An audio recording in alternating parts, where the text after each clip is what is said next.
कसं काय मंडळी, ठरलं तर मग या मालिकेच्या आजच्या शनिवार 5 एप्रिलच्या एपिसोडमध्ये काय घडलं ते जाणून घेऊया. विमल सायलीला म्हणते, सायलीताई मला नाही वाटत आता प्रियाताई लवकर येतील आणि त्या नाही आल्या तर पुन्हाजी उपाशीच राहतील.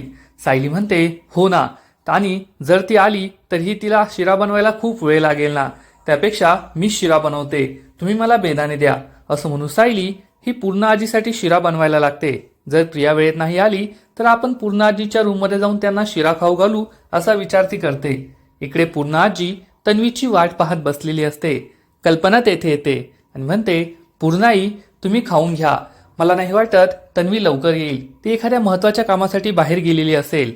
तेव्हा पूर्णाई म्हणते, नाही कल्पना, तिने मला शब्द दिलाय, ती माझी लाडकी नातसून आहे, ती नक्कीच वेळ येतील, माझ्यासाठी शिरा बनवेल, मी तिच्या हातचा शिरा खाणार, तृप्त होणार, तिचं कौतुक करणार, मगच मी जेवण करेल.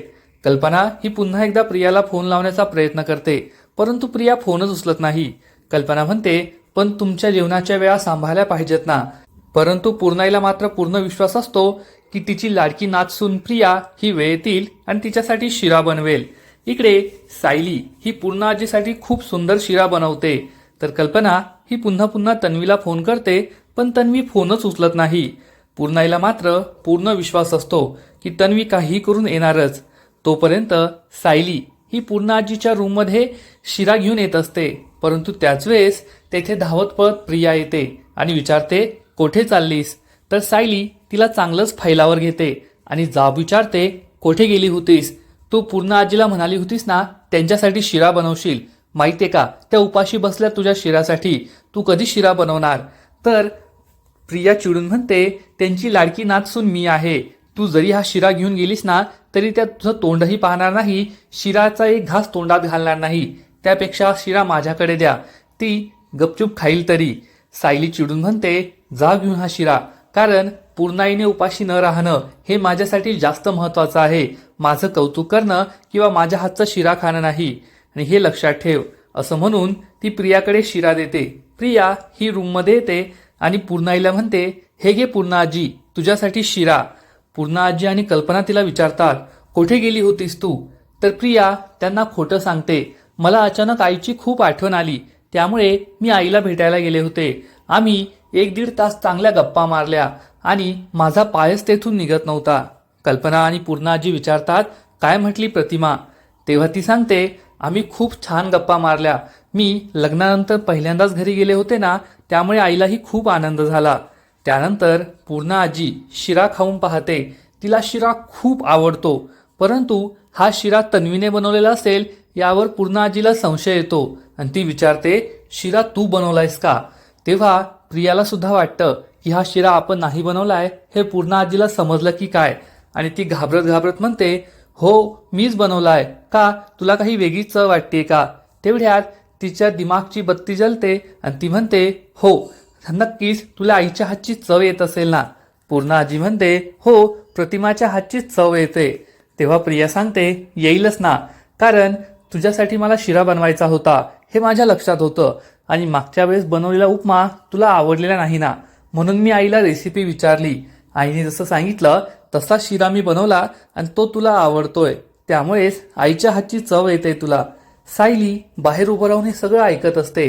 प्रिया किती खोटं बोलते हे पाहून तिला खूप राग येतो.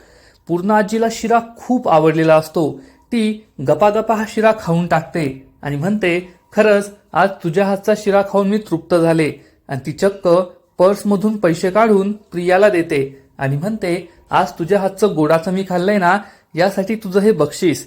प्रियाला खूप आनंद होतो.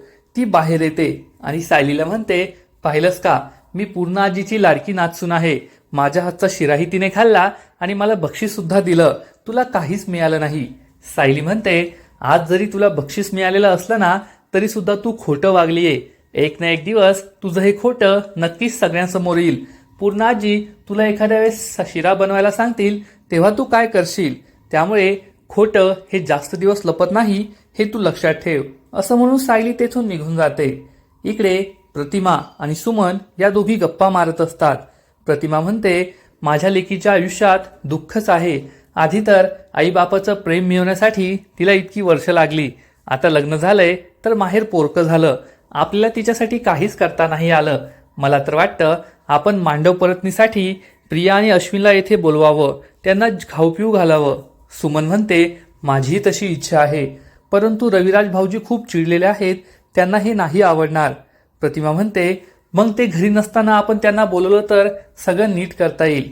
सुमनला ही आयडिया खूप आवडते आणि ती लगेचच तन्वीला फोन करते. इकडे घरातील सगळेजण जेवत असतात. सायली त्यांना वाढत असते.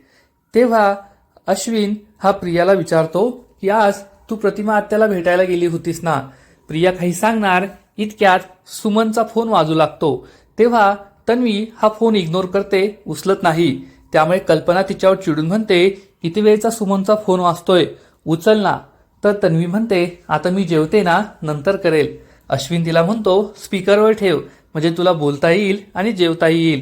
प्रिया ही नाईलाजाने फोन उचलते आणि स्पीकरवर ठेवते. तेव्हा सुमन म्हणते, काय ग प्रिया, लग्न झाल्यानंतर आम्हाला विसरलीस का? किती दिवस झाले आम्हाला भेटायलाच नाही आली. हे ऐकून घरातील सगळ्यांना मोठा धक्काच बसतो. अश्विन, पूर्णाजी, कल्पना तिच्याकडे पाहू लागतात. प्रिया सुद्धा चांगलीच घाबरते आणि म्हणते, असं काय करते सुमन काकी, आजच मी दुपारी भेटायला आले होते ना घरी.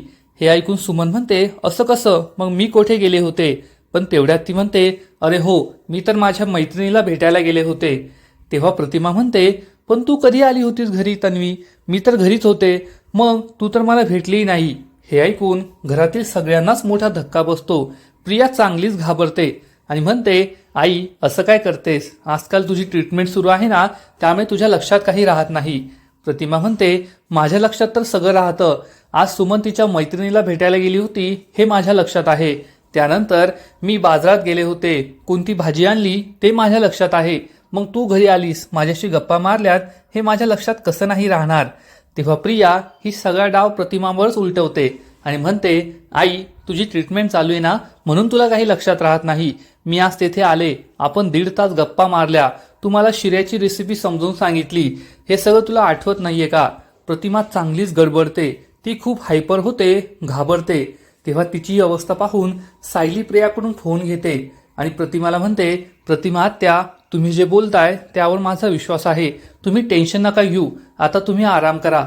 ती सुमनला सुद्धा प्रतिमाची काळजी घ्यायला सांगते आणि फोन कट करते. तेव्हा प्रिया ही नाटक करू लागते की माझ्या आईबरोबर हे काय होतंय. तेव्हा अश्विन तिला समजावून सांगतो, त्यांची ट्रीटमेंट सुरू आहे, त्यांना लवकरच बरं वाटेल, तू नको काळजी करू. इकडे अर्जुन चैतन्यला फोन लावतो आणि म्हणतो, तुम्हाला दामिनी देशमुखबद्दल सगळी प्रोफेशनल माहिती दिली की ती कोणती केस लढते, सध्या काय करते, परंतु मला तिची पर्सनल माहिती हवी आहे की ती कोणत्या शाळेत शिकली, कोणत्या लॉ कॉलेजमध्ये शिकली, तिची पहिली केस कोणती होती, मागील अनेक केसेसमध्ये तिने कोणती स्ट्रॅटेजी वापरली, ही सगळी माहिती मला दे. तेव्हा चैतन्य विचारतो, मान्य आहे दामिनी देशमुख ही टफ वकील आहे, पण तू एवढा स्ट्रेस का घेतोय? अर्जुन म्हणतो, मी स्ट्रेस नाही घेते, मी फक्त प्रिपेअर होतोय, कारण ती मला कोणता प्रश्न विचारेल हे सांगता येत नाही. अशा वेळेस मला सुद्धा तिच्याबद्दल सगळी माहिती असायला हवी ना, तू मला सगळी माहिती दे. चैतन्य हो म्हणतो. त्यानंतर अर्जुन हा केसबद्दल स्टडी करू लागतो. तेवढ्यात सायली तेथे येते. सायली विचारते, तुम्ही काय करताय? अर्जुन तिला आपल्या प्लॅनबद्दल सांगतो. सायली खूप खुश होते आणि चक्क एक घंटी आणून त्याच्या समोर ओवाळते. अर्जुन विचारतो, हे काय करताय तुम्ही? तर सायली म्हणते, माझा नवरा आता एवढी मेहनत करतोय तर त्याच्यासाठी एवढं करायलाच हवं ना, त्याची नजर उतरायलाच हवी ना. अर्जुन म्हणतो, मला स्टडी करायचा आहे, त्याआधी मी जेवण करून घेतो. तर सायली म्हणते, तुम्ही कशाला तुमचा वेळ वाया घालवता, तुम्ही तुमचा स्टडी करा, मी तुम्हाला भरवते. असं म्हणून सायली ही चक्क अर्जुनसाठी जेवण आणून त्याला स्वतःच्या हाताने खाऊ घालते. परंतु अर्जुनचं केसवर काम करणं सुरूच असतं. सायली त्याला खाऊ घालून तेथून निघून जाते. अर्जुन विचार करतो, मिसेस सायली किती क्यूट आहेत, त्यांनी माझी दृष्ट काढली, स्वतःच्या हाताने मला भरवलं, पण मी त्यांच्याकडे साधं लक्षही दिलं नाही, मलाही त्यांच्यासाठी काही करायला हवं. तेवढ्या सायली परत येते. तर अर्जुन म्हणतो, तुम्ही मला मीठ मोहरी आणून द्या, मला तुमची दृष्ट काढायची आहे. सायली विचारते, कशासाठी? तर अर्जुन म्हणतो, तुम्ही माझ्यासाठी किती करता, पण मी तुम्हाला वेळच देत नाही. उद्या आपण मस्तपैकी कॅन्डल लाईट डिनरला जाऊया. तर सायली म्हणते, काही नको, तुम्ही तुमचं काम करा, आपल्याला कुठेही जायची गरज नाहीये. सायली ही खाली येते तर सगळ्यांची जेवणं झालेली असतात. त्यानंतर सायली ही सगळं सामान आवरून ठेवते आणि पुन्हा एकदा रूममध्ये येते. अर्जुन हा स्टडी करताना झोपी गेलेला असतो. सायली त्याच्या अंगावर चादर टाकते, फाईल आवरून ठेवते आणि तिच्या मनात एकानंतर एक विचार घोळत असतात की आता पुढे काय होणार. प्रिया किती खोटं वागते, ती नक्की कोठे गेली असेल, महिपत आणि दामिनी देशमुख काय विचार करत असतील.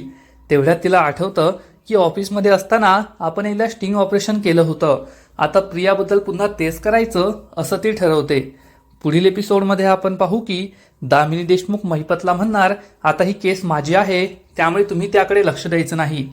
तर महिपत सुद्धा तिला उत्तर देईल, माझ्या पुरीची केस आहे ना म्हणून मी गप्प बसतोय, नाहीतर आत्तापर्यंत तुमचं. त्यामुळे दामिनी चांगलीच चिडते. तर इकडे सायली ही चक्क प्रियाच्या रूममध्ये घुसून तेथे मोबाईल फोन ठेवते स्टिंग ऑपरेशन करण्यासाठी. परंतु त्याच वेळेस प्रिया तेथे येईल. मग आता सायली रंगेहात पकडली जाणार का, हे तर पुढील एपिसोडमध्ये कळेलच. परंतु तोपर्यंत ठरलं तर मग या मालिकेचे असेच नवीन नवीन अपडेट सर्वात आधी जाणून घेण्यासाठी व्हिडिओला लाईक करा, शेअर करा आणि चॅनलला सबस्क्राईब करायला विसरू नका. खूप खूप धन्यवाद.